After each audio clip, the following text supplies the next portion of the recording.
الحمد لله نحمده ونستعينه ونستغفره ونؤمن به ونتوكل عليه ونعوذ بالله من شرور أنفسنا ومن سيئات أعمالنا من يهده الله فلا مضل له ومن يضلل فلا هادي له ونشهد أن لا إله إلا الله وحده لا شريك له ونشهد أن سيدنا وسندنا ومرشدنا ومولانا محمدا عبده ورسوله صلى الله تعالى عليه وسلم.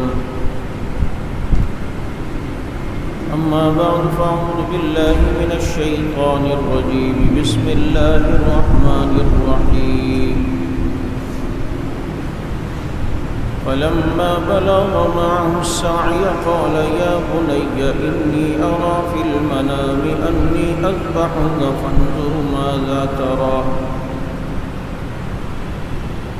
قال يا أبت افعل ما تؤمر ستجدني إن شاء الله من الصابرين.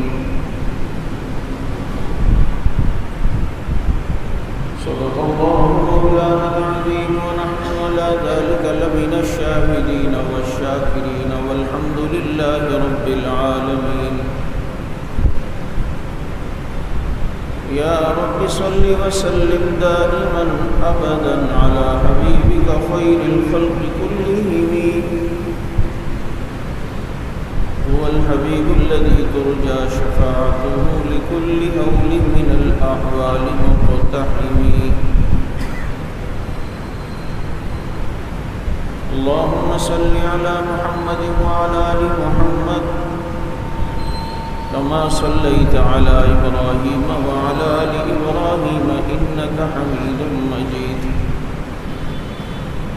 اللهم بارك على محمد وعلى آل محمد كما باركت على إبراهيم وعلى آل إبراهيم إنك حميد مجيد. واجب الاحترام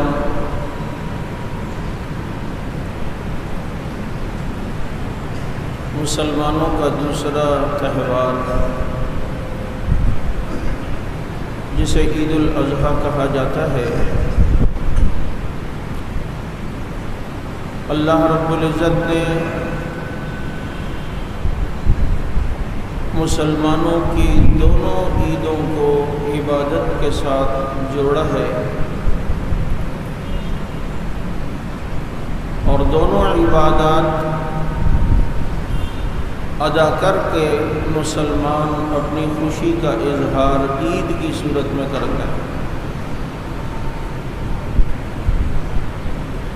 عید الفطر کو اللہ نے رمضان المبارک کی عبادت کے ساتھ جوڑا اور عید الاضحیٰ کو قربانی اور حج کی عبادت کے ساتھ جوڑا. رمضان کے روزے رکھ کر مسلمانوں نے اپنے رب کو راضی کیا تو کہا یہ تمہاری خوشی کا تہوار ہے.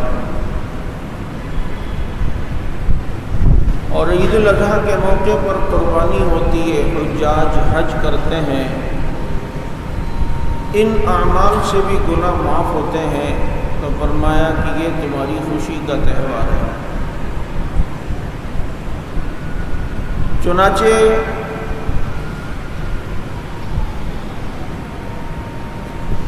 دونوں عیدوں کو اللہ نے عبادت کے ساتھ جوڑ کر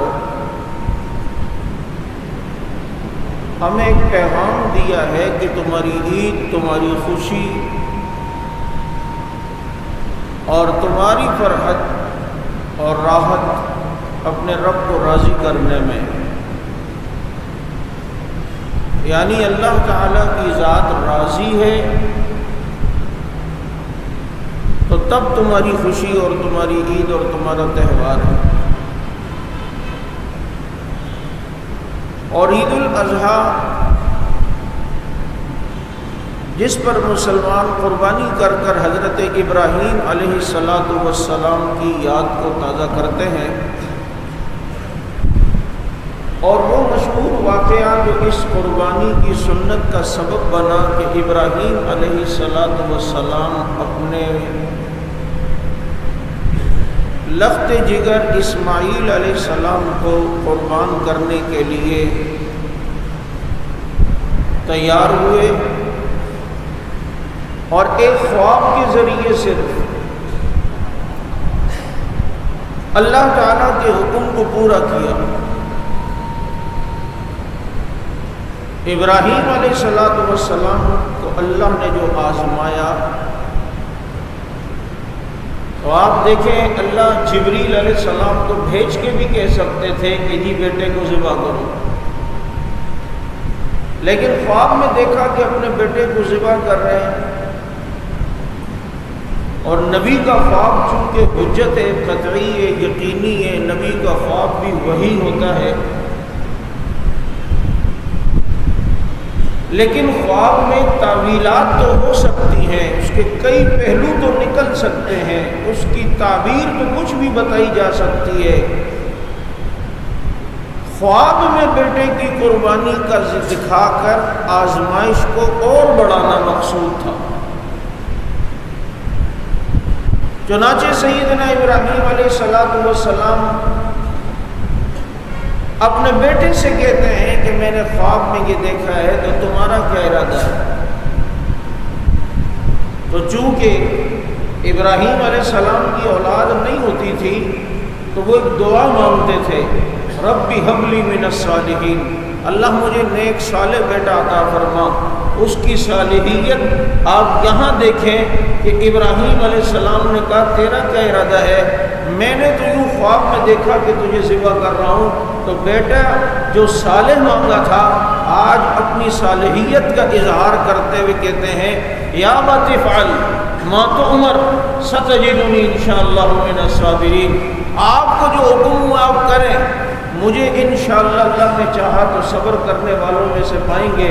اور یہ ابراہیم علیہ السلام جو کہ اپنے اس لخت جگر کو قربان کر رہے ہیں، تو رب نے انداز کا کھینچا، فلما بلغ معه السعی، جب ان کے شانہ بشانہ ہو کے چلنے لگا، نوجوانی کی دہلیز پہ قدم رکھا، ایسے موقع پر اللہ نے کہا کہ اب ذبح کرنا ہے۔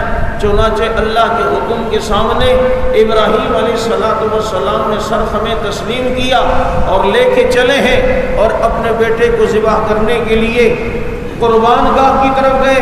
فلما اسلما وتلہ للجبین، ان کے چہرے کا رخ زمین کی طرف کیا کہ اوپر اگر چہرے کا رخ کرے تو ہو سکتا ہے شفقت پدری کہیں راہ میں رکاوٹ نہ بنے اور چھری چلاتے ہوئے بیٹے کے چہرے پہ نظر جائے اور ہاتھوں میں جنبش نہ ہو، اس لیے چہرے کو نیچے کر کے گردن کے اوپر سے جو ہے انہیں ذبح کرنے کے لیے ابراہیم علیہ السلام تیار ہوئے۔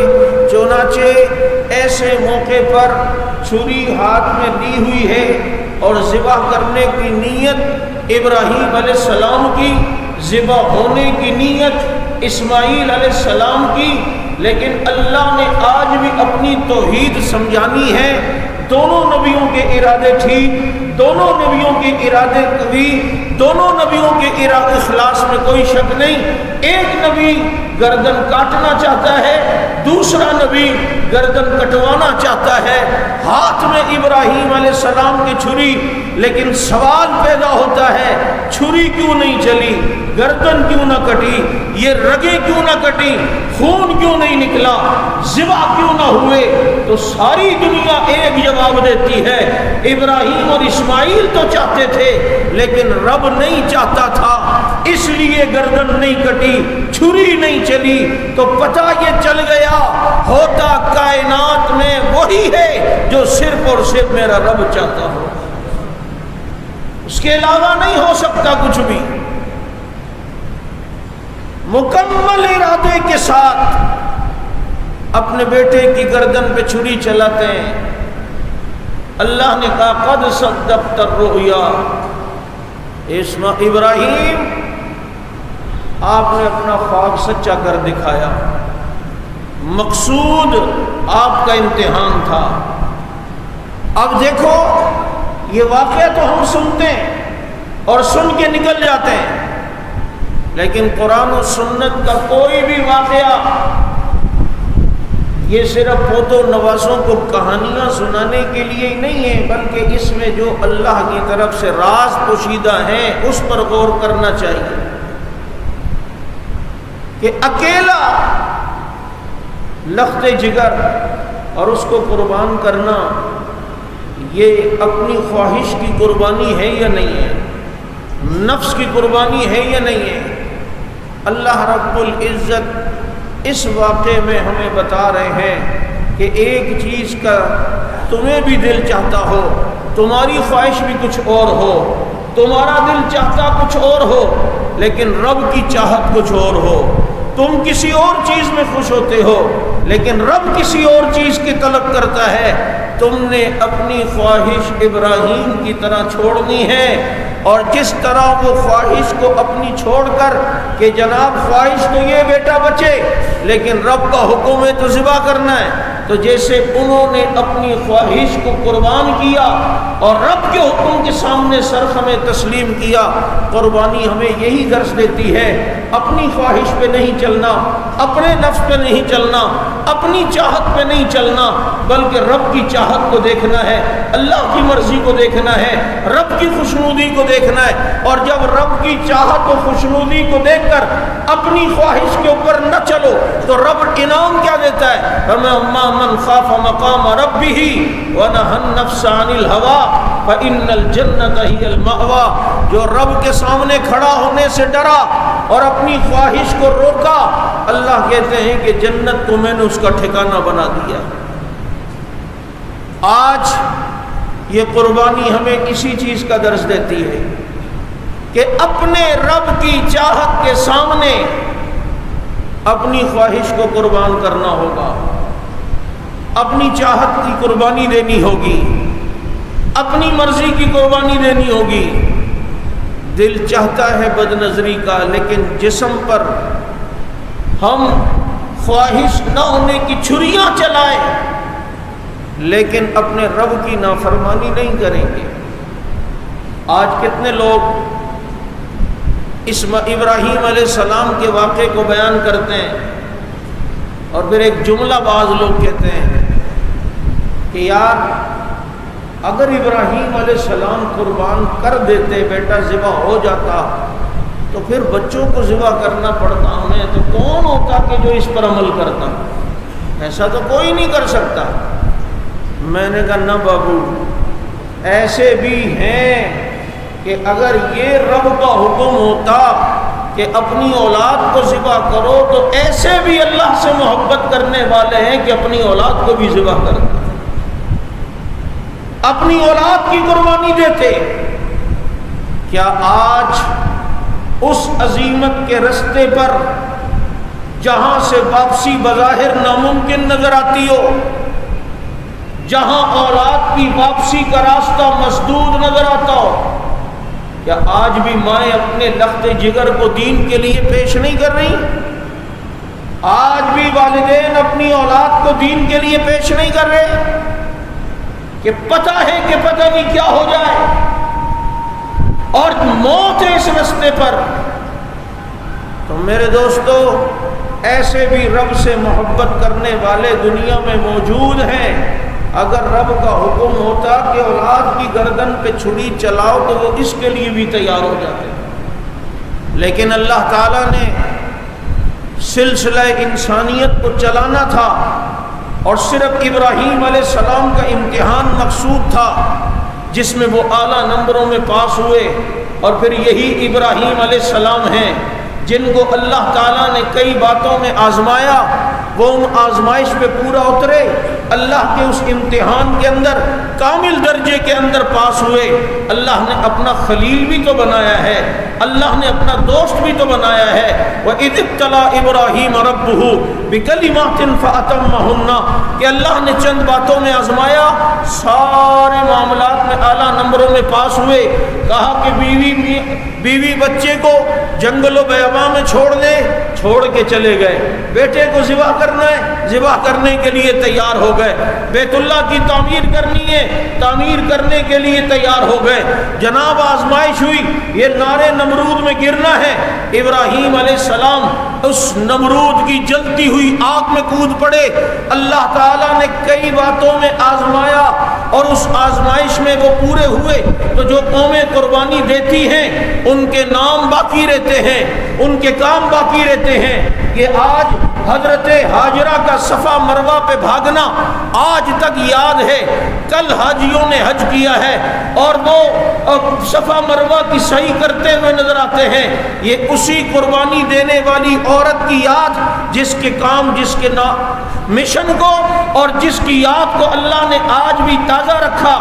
پتہ چلتا ہے جو اللہ کے لیے اپنی خواہشات کی قربانی دیتا ہے، نسلوں تک اللہ تعالیٰ اس کے نام کو باقی رکھتے ہیں۔ چنانچہ ابراہیم علیہ السلام کا اپنے بیٹے کو ذبح کرنے کے لیے لانا، یہ اپنی خواہش کی قربانی دی۔ تو کون کون یہ نیت کرتا ہے کہ ہم اپنے خواہش، اپنے نفس کی غلط خواہش کی قربانی دیں گے اور وہی کریں گے جو ہمارا رب چاہتا ہے؟ ارادہ ہے یا نہیں ہے؟ بابا یہی تو قربانی ہے، یہی تو اس کا فلسفہ ہے کہ دل ایک بات چاہ رہا ہے، دل کی خواہش کچھ اور ہے لیکن رب کی خواہش کچھ اور ہے۔ آج جانور کی گردن پہ چھری چلاتے ہوئے اپنی خواہشات و نفس کی گردن پر بھی ہم نے چھری چلانی ہے کہ بس ذبح کر دی، ہم نے اپنی ناجائز خواہشات کو ذبح کر دیا۔ جیسے اس جانور کو اللہ کے لیے ذبح کیا ہے، خواہشات، غلط چاہتوں کے اس طلب کو بھی انشاءاللہ ہم اپنے رب کے نام پر آج ذبح کریں گے۔ میرے دوستو آپ دیکھیں، یہی پھر وہ فلسفہ ہے اور یہی پھر وہ راز ہے کہ جس کے بعد پھر اللہ تعالیٰ اس خواہش کو قربان کرنے والے کو اپنا دوست بناتے ہیں اور اپنا محبوب بناتے ہیں۔ حضرات صحابہ کرام رضوان اللہ علیہم اجمعین کی زندگی ہمارے سامنے، کس طرح نبی کے اشارے پر سب کچھ قربان کیا۔ ادھر حکم آیا، ادھر فوراً عمل کرنے والے بنے، تو پھر رب العزت نے انہیں اپنا محبوب بنایا۔ دنیا میں اللہ نے انہیں اپنی رضا کا سرٹیفکیٹ عطا کیا۔ آج چونکہ عید قربان ہے اور عید الاضحیٰ کے اندر مسلمان جانور کی قربانی کرتے ہیں، اور اللہ کے نبی صلی اللہ علیہ وسلم سے صحابہ کرام نے پوچھا، اللہ کے نبی یہ قربانی کیا ہے؟ فرمایا تمہارے والد ابراہیم کی سنت۔ فرمایا اس پر اللہ دیتے کیا ہیں؟ کہ جانور کے ہر بال کے بدلے میں اللہ تعالیٰ ایک نیکی عطا فرماتے ہیں۔ اس لیے اللہ کے اس دین اور اللہ تعالیٰ کی اس عنایت کو انسان خوشی سے پورا کرے، اور اپنی نیت سب سے پہلی چیز یہ ہے کہ صاف ہو کہ میں یہ قربانی کر رہا ہوں تو صرف اللہ کی رضا کے لیے، اللہ کا حکم ماننے کے لیے۔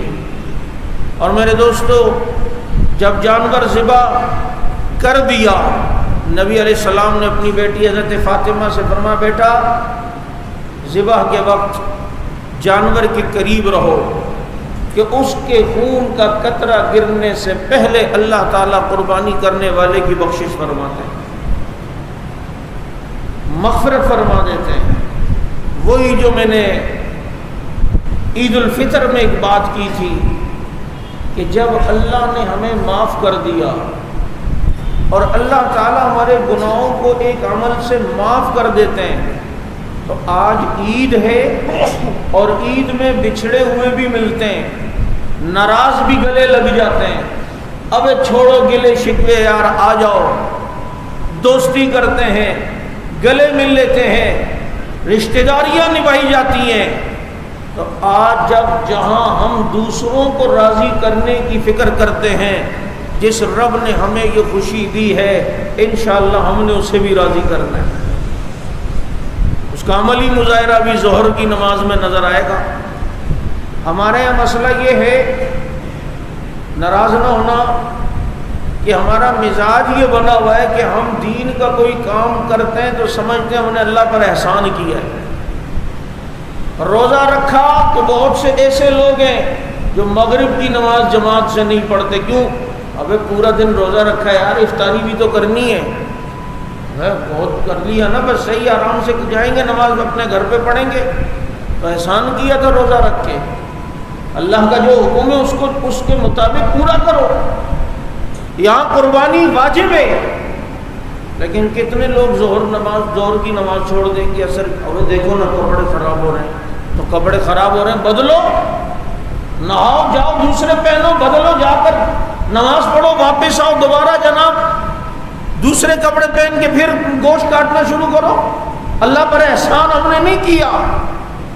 یہی تو مزاج تھا صحابہ کا کہ کام کے اوپر کام دیا جاتا، خدا کی قسم پیچھے نہیں ہٹتے تھے۔ یہ احد میں کٹے پٹے زخمی ہوئے میں، اور نبی انہی سے فرما رہے جانا ہے اور جا کر دشمن کا تعاقب کرنا ہے۔ ایک بھی ایسا نہیں جو یہ کہتا اللہ کے نبی ابھی تو زخمی ہے، ابھی تو حال یہ ہے، اور نہیں، انہوں نے یہ بات ذہن میں بٹھا لی تھی کہ مکتبہ عشق کا دستور نرالا دیکھا، اسے چھٹی نہ ملی جس نے سبق یاد کیا۔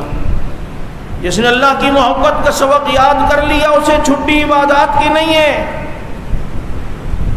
اس لیے نیت کریں یہاں انشاءاللہ ظہر کی نماز جماعت سے ادا کریں گے، ظہر پڑھ لی تو انشاءاللہ اثر بھی ہوگی۔ اب اس کے اندر ایک دو مسائل قربانی کے متعلق یاد رکھیں۔ جانور کو ذبح کرتے ہوئے اس کو قبلہ رخ لٹانا یہ مستحب ہے، سنت ہے، لیکن بعض جگہوں کی لوکیشن ایسی ہوتی ہے کہ آپ اسے قبلہ رخ نہیں لٹا سکتے، جگہ ہی نہیں ہے، تو ضروری بھی نہیں ہے جس طرف منہ ہے اسی طرف ذبح کر سکتے ہیں۔ بعض لوگ باندھتے ہیں اور پھر اس کو گھسیٹتے ہیں اور گھسیٹ کے پھر قبلے کی طرف کرنے کی کوشش کرتے ہیں، یہ بھی نہ ہو۔ بعض جگہوں پہ دیکھا گیا ہے کہ ذبح ہوتے ہوئے 7 حصے دار ہیں نا، تو ہر ایک کا نام بھی لیں گے، ہر ایک کا نام بھی، اور اللہ کرے کہ 7 حصے داروں کے ناموں کے ساتھ القابات بھی زیادہ ہوں، سید وقار حسین شاہ صاحب دامت برکاتہ، 7 نام لیتے لیتے انشاءاللہ ظہر ہو ہی جائے گی۔ بابا یہ نام وام ساتھ لینے کی ضرورت نہیں، پر نیت کافی ہے۔ اور جانور کی گردن پہ چھری چل رہی ہوتی ہے، کھڑے ہوئے سارے بسم اللہ اللہ اکبر شروع ہو جاتے ہیں۔ یہ جو قربانی کر رہا ہے، ذبح کر رہا ہے، چھری چلا رہا ہے، یہ اس کے لیے یہ بسم اللہ اللہ اکبر کہے گا۔ ہاں باقی اس کو یاد کروانے کے لیے اگر کر رہے ہیں تو اچھی بات ہے۔ میں نے اس دن درس میں بھی یہ مسئلہ بیان کیا کہ اگر کسی نے جانور کی گردن پہ چھری چلاتے ہوئے جان بوجھ کے بسم اللہ اللہ اکبر نہیں پڑھا تو ایسے جانور کی قربانی، بلکہ یہ جانور ہی حلال نہیں، قربانی تو ہوگی نہیں، جانور بھی حلال نہیں ہے۔ یہی تو حال ہمارے یہ مرغیاں شرغیاں جہاں ہم خریدتے ہیں، ان کو بھی کہیں کہ ذبح کرتے ہوئے اللہ کا نام لیں، اللہ اکبر کہیں، تاکہ یہ ہماری مرغی بھی حلال ہو۔ اور اس کے علاوہ یہ جو بعض لوگ چھوٹی چھوٹی باتوں پہ نماز چھوڑ دیتے ہیں، تو یاد رکھیں جو خون گوشت کے ساتھ لگا ہوا ہوتا ہے یہ بہنے والا خون نہیں ہے، اگر یہ کپڑوں پر یہ کہیں لگ بھی جائے تو یہ پاک ہوتا ہے۔ اس داغ کی وجہ سے اگر ہم یہ کہیں کہ جی نماز ہم نہیں پڑھیں گے تو یاد رکھو وہ خون ناپاک ہے جو بہنے والا ہو۔ آپ نے جانور کی گردن پہ چھری چلائی اور وہ تیزی سے جو خون بہہ رہا ہوتا ہے یہ ہے، اس کے بعد آپ نے جانور کو کاٹ لیا، اب جو گوشت کے ساتھ خون شون جو لگا ہوا ہوتا ہے، جو لالی آ رہی ہوتی ہے، یہ ناپاک نہیں ہے، یہ پاک ہے۔ اگر جسم اور کپڑوں پہ لگ بھی جائے تو پھر بھی جو ہے وہ پاک رہیں گے، جسم بھی پاک رہے گا، کپڑے بھی۔ اس لیے معمولی بات پر نماز کا چھوڑنے کا بہانہ یہ کسی صورت بھی جو ہے وہ جائز نہیں ہے۔ اللہ رب العزت ابراہیم علیہ السلام کی اس سنت کو کما حقہ ہمیں ادا کرنے کی توفیق عطا فرمائے، اپنی خواہشات پر چلنے کے بجائے رب کی چاہت کے مطابق ہم زندگی گزاریں۔ اللہ تعالی ہمیں ایسی زندگی نصیب فرمائے۔ آخر میں مختصراً نماز کا طریقہ سن لیں، چونکہ نماز عید کی نماز 2 رکعت جو ہے